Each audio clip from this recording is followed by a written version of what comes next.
அஸ்ஸலாமு அலைக்கும் வரஹ்மத்துல்லாஹி வபரகாத்துஹு. அன்பு நிறைந்தவர்களே, ஒரு வீடியோ கையில கிடைச்சிருக்குது, அந்த வீடியோ கொஞ்சம் பாருங்க. என்னண்டா இந்த ஹதீஸுக்கு விளக்கம் எழுதுறதுல அல் ஐனி ரஹிமஹுல்லா உம்தத்துல் காரின்ற புகாரிட விளக்க உரையிலையும், கஸ்ஸலானி ரஹிமஹுல்லா இர்ஷாது ஸாரி என்ற புகாரிக்குரிய விளக்க புத்தகத்திலையும், இப்னு ஹஜருல் அஸ்கலானி ரஹிமஹுல்லா அவர்களுடைய விளக்க தொகுப்பிலையும் இந்த செய்தியை விளங்கப்படுத்துற நேரம் ஒரு செய்தியை கொண்டு வராங்க. என்ன தெரியுமா? அபூ லஹப் இருக்கிறானே, அந்த அபூ லஹப் சுவைபாவை எப்ப உரிமை விட்டார்கள் அப்படின்னா, அவங்க பதிவு செய்யறாங்க, ரசூலுல்லாஹ் ஹிஜ்ரத் செஞ்சாங்க பாருங்க.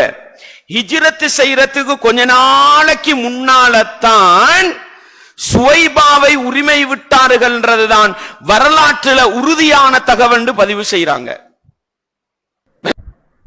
இந்த வீடியோவில் என்ன சொல்ல வராருன்றது சில பேருக்கு தெளிவில்லாம இருக்கலாம். என்ன சொல்ல வரார் என்றால், அதாவது நபிகள் நாயகம் ஸல்லல்லாஹு அலைஹி வஸல்லம் பிறந்த நாளில் அபூ லஹப் இருக்கிறான்ல, குர்ஆன்ல அல்லாஹ் ஷஃபித்த நரகவாதி என்று சொல்லப்பட்ட அபூ லஹப் இருக்கிறானே, இந்த அபூ லஹப் நாயகம் ஸல்லல்லாஹு அலைஹி வஸல்லம் பிறந்த நாளில் தன்னுடைய சந்தோஷத்தை வெளிப்படுத்தினான். அதான் நாங்க என்ன செய்யறோம், பிறந்த நாளில் சந்தோஷத்தை வெளிப்படுத்தணும். ரசூலுல்லாஹ் ஸல்லல்லாஹு அலைஹி வஸல்லம் பிறந்த நாள்ல வெளிப்படுத்தி என்ன செஞ்சார், சுவைபா என்ற தன்னுடைய அடிமையை அவதான் வந்து சொன்னா உங்க குடும்பத்துல ஒரு குழந்தை பிறந்திருக்குது என்று முஹம்மது நபி ஸல்லல்லாஹு அலைஹி வஸல்லம் பிறந்ததை சொல்லும் போது அந்த சந்தோஷத்தை வெளிப்படுத்தி தன்னுடைய அடிமையை உரிமை விட்டார். அபூ லஹப் உரிமை விட்டதினால அபூ லஹப் நரகவாதி, பின்னால் இஸ்லாத்துக்கு வரல, நரகவாதியாக இருந்தாலும் அப்பாஸ் ரலியல்லாஹு தஆலா அன்ஹு இந்த அபூ லஹபை கனவுல கண்ட நேரத்தில் அபூ லஹபே நீ எப்படி இருக்கிற அன்று கேட்டதோட, நான் நரகத்துல தண்டனை அனுபவித்துக் கொண்டிருக்கிறேன், இருந்தாலும் ஒவ்வொரு திங்கட்கிழமை நாளும் என் விரல்களுக்கு இடையால தண்ணி வருது, அதை நான் குடிச்சு கொள்றேன். எதனால? இல்ல, நான் இந்த சுவைபா என்ற பெண்ணை ரசூல் ஸல்லல்லாஹு அலைஹி வஸல்லம் பிறந்த நாள்ல நான் அவர்களை உரிமை விட்டேன்.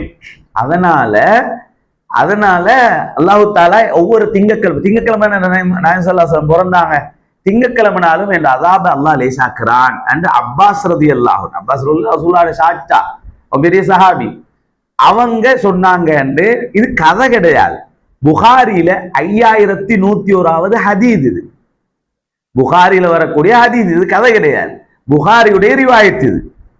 அப்ப அபூ லஹப் தன்னுடைய அடிமை பெண்ணை நபிகள் நாயகம் ஸல்லல்லாஹு அலைஹி வஸல்லம் அவர்கள் பிறந்த நாளில் உரிமை விட்டார்கள். அதனால நரகவாதியாக இருந்தாலும் அவருக்கு அதாபு லேசாக்கப்படுது. அப்ப நாங்க யோசிக்கணும், நாங்க சொல்லுவோம், அபூ லஹபுக்கே அதாபு லேசாக்கப்படும் போது மௌலிதை ரசூலுல்லாஹ்வுடைய பிறந்த நாளை ஞாபகப்படுத்தினால் தண்டனைக்குரியது, பாவமானது, நரகம், விதத்தெல்லாம் சொல்றாங்க. நிறைய காபிருக்கே அதாபு லேசாக்கப்படுதே, புகாரியுடைய ஹதீதா இல்லையான்னு சொன்னதோட அதுக்கு இப்ப சப்ஜெக்ட் வாங்க. இவர் என்ன சொல்றாரு தெரியுமா, இது ஹதீதுல புகாரில இருந்தாலும் இமாம் ஐனி ரஹிமஹுல்லா, இமாம் கஸ்தலானி ரஹிமஹுல்லா, இப்னு ஹஜருல் அஸ்கலானி ரஹிமஹுல்லா இவங்கெல்லாம் சொல்லிக்கிறாங்க, சுவைபாவ அபூ லஹப் ரசூலுல்லாஹ் பிறந்த நாள்ல உரிமை விடல, நாயகம் ஸல்லல்லாஹு அலைஹி ஹிஜ்ரத் போகும்போதுதான் உரிமை விட்டாங்க, இதுதான் சரியானது என்று ஐனி ரஹிமஹுல்லா, கஸ்தலானி ரஹிமஹுல்லா, இப்னு ஹஜருல் அஸ்கலானி ரஹிமஹுல்லான்னு சொன்னாங்களாம். இப்ப எனக்கு என்ன டவுட்னு கேட்டா, இவங்க தான் பல பயானுகள்ல சொல்லிக்கிறாங்க, ஹதீதுக்கு மாற்றமாக, குர்ஆனுக்கு மாற்றமாக எந்த இமாம் பேசினாலும் அதை தூக்கி எறிய வேணுமென்று இவங்க தான் சொன்னாங்க.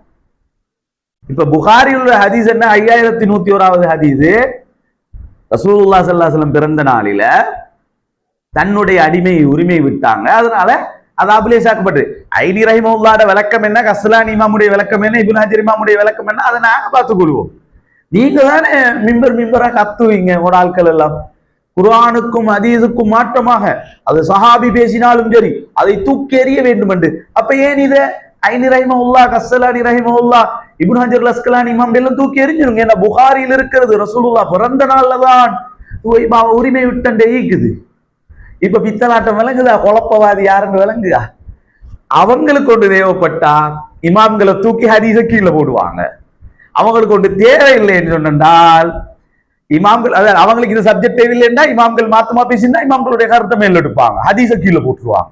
இல்லையண்டா பொதுவாக செல்லும்போது வேறொரு சப்ஜெக்ட் தேவைப்பட்டா குர்ஆனுக்கும் ஹதீஸுக்கும் மாற்றமாக இமாம் ஷாஃபி சொல்லி இருக்கிறார், என்னுடைய கருத்து குர்ஆனுக்கும் ஹதீஸுக்கும் முரணாக இருந்தால் அதை தூக்கி எறிந்து விடுங்கள், இப்படிதான் கத்துவாங்க. இப்ப உங்களுக்கு பித்தலாட்டம் விளங்குதா? குழப்பவாதிகள் என்று விளங்குறா. அவங்களுக்கு தேவையான இடத்துக்கு அட்டிக்கிறது சப்ஜெக்ட. அவங்களுக்கு இப்படி தேவையா இப்படி கொண்டு வர்றது, அப்படி தேவையா அப்படி கொண்டு வர்றது. அப்பாவி மக்கள் மாட்டிக்கொண்டு முழிக்கிறாங்க இவங்களோட பேச்சு கேட்டு. வேறொன்றும் இல்லை, பாவம். நீங்க யோசிச்சு பாருங்க சகோதரர்களே, யோசிச்சு பாருங்க, உங்களோட பயான கேட்கக்கூடியவர்களே யோசிச்சு பாருங்க. ஆமா, இவங்க தான் சொன்னாங்க ஹதீஸுக்கு மாற்றமாக இமாம்களோட கருத்து இருந்தா தூக்கி வீசவே சொன்னாங்க. அப்ப என்ன எடுத்து கொண்டு இவரு?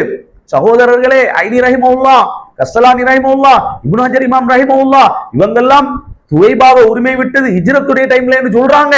ஆனால் அது பிழையானது. உண்மையில் எப்ப உரிமை விட்டாங்க தெரியுமா? ரசூலுல்லாஹ் பிறந்த நாளில் தன்னுடைய சந்தோஷத்தை வெளிப்படுத்தி அபூலஹப் உரிமை விட்டார். அப்படித்தான் ஹதீஸில் வருதுன்னு சொல்லி இருக்கணுமா இல்லையா? இவங்க அவங்களே தேவைப்படும் போது அப்படி பேசுவாங்க, தேவையில்லைன்னா இப்படி பேசுவாங்க. இப்ப நாங்க சொல்ற புரியுதா? இவங்களுக்கு தேவை என்ன தெரியுமா? அவங்க ஒரு நிலப்பாட்டுக்குள்ள வருவாங்க, வந்து கொண்டு அதுக்கு ஏத்த மாதிரி ஹதீஸ்களை செஞ்சு விடுவாங்க, பிளான் பண்ணி அடிப்பாங்க. அப்பாவி மக்கள் மாட்டிக்கொள்வாங்க. மக்களுக்கு என்ன காட்டுறது? இந்த சுன்னத்துல் ஜமாத் மக்களை நம்பி விடாதீர்கள், இவங்கெல்லாம் கபர் வணங்கிகள், மீலாது விழாவை செய்யக்கூடிய முஷ்ரிக்குகள் என்று மக்கள் அப்பாவிகளை ஏமாத்தி கொண்டிருக்கிறாங்க. அன்பார்ந்தவர்களே, இஸ்லாமிய நெஞ்சங்களே, யாருமே கபரை வணங்கவும் இல்லை. கபர் வணங்குறது சிறுக்கு சிறுக்கு சிறுக்குன்னு 1000 தடவை நாங்க சொல்லுவோம். அது வணக்கம் இல்லை, ஜியாரத். அவங்களை யாரையும் அல்லாத இடத்துல கொண்டு போய் வைக்கவும் இல்லை. மீலாது விழான்றதை வச்சுக்கொண்டு கூத்து போட்டு கும்மாலம் அடிச்சு கொண்டு ஒரு முசீபத்து மங்க இல்லை. அங்க நபிகள் நாயகம் ஸல்லல்லாஹு அலைஹி வஸல்லம் ஸலவாத் ஓதப்படுது, அவனோட புகழ் பேசப்படுது. அபூலஹபுக்கே ஹதீஸ், புகாரியுடைய ஹதீஸே அபூலஹபுக்கே லேசாகும் போது நமக்கு கிடைக்காதா? இன்ஷா அல்லாஹ் எல்லா இடங்களையும் சந்தோஷமா கேள்விப்படுது, எல்லா இடத்துலயும் ரொம்ப சிறப்பா நடக்குதாம். வஹாபிகள் இன்னும் கத்த இன்னும் கூடிக்கொண்டுதான் போகுது. அல்ஹம்துலில்லாஹ் சிறப்பா நடக்குது. இன்ஷா அல்லாஹ் இன்னும் சிறப்பா செய்வோம். இப்ப நான் உங்களுக்கு சொல்ல வந்த தகவலை திரும்ப ஞாபகப்படுத்துறேன். இவங்களோட நோக்கம் என்னன்னு கேட்டால், ஹதீஸிலே இருந்தாலும் சரி அதை மறுத்து போட்டு நாயகம் ஸல்லல்லாஹு அலைஹி வஸல்லத்துடைய புகழை நாசமாக்கிறோம், அவங்கள பத்தி பேசக்கூடாது. அதுதான் அவங்களோட நோக்கம் என்றதை இந்த சின்ன வீடியோ மூலமாக உங்களுக்கு தெளிவுபடுத்தணும் நினைச்ச அல்லாஹு தாலா நம் அனைவருடைய ஈமானையும் பாதுகாக்கட்டுமாக. வஸ்ஸலாமு அலைக்கும் வரஹ்மத்துல்லாஹி வபரகாத்துஹு.